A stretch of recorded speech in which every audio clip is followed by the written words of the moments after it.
Nginibingelele ekhaya lamaphupho. Uma umusha la ekhaya sicela ukuthi ushaye u-subscribe ukuze ngokulandelayo ungaphuthelwa uma sifaka ividiyo.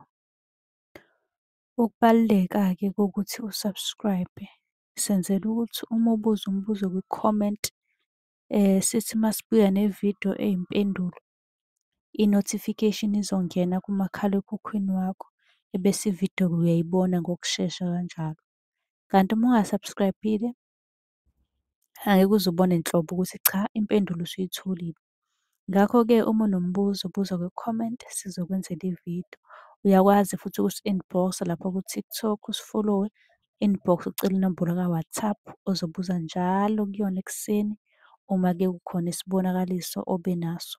Nokubaluleka nje kokuthi-ke uwazi ukuthi ngabe lokho osuke ukuphuphile kubika ukuthini. Ake singene-ke kwelanamhlanje sikuchaza. Ukuphupha amawele.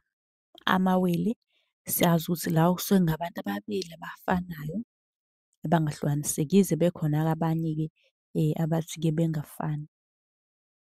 Baningi abahlushwa yileli phupho, nami nje ngike ngibe nalo. Leli yiphupho eliyisixwayiso ngomuntu osondelene kakhulu nawe, ugaqele ukuba sezicathulweni zakho. Lokho kungaba ngokwesikhundla, indima oyidlalayo emndenini, noma izinga okulona okwenzayo empilweni yakho. Kafushane nje ngingasho ukuthi-ke yiphupho elimayelana nembangi yakho eyimfihlo efuna ukufana ncamashi nawe, noma ngithi efuna ukungena ey'cathulweni zakho njengoba bengishilo. Okubalulekile-ke ngaleli phupho ukuthi-ke kumele uqaphele ubulili balawo mawele osuke uwaphupha ngoba nalowo muntu osuke ungowobulili obunjalo-ke lo engithi uyimbangi yakho. Kumele nje lokho ukunakisise noma ngithi ukuqaphele. Kanti-ke uyakwazi ukusi-inbox-a uma kuwukuthi udinga ukuxhumana nomkhulu sikuxhumanise naye uma ufuna ukuhlola noma khona imithi oyidingayo.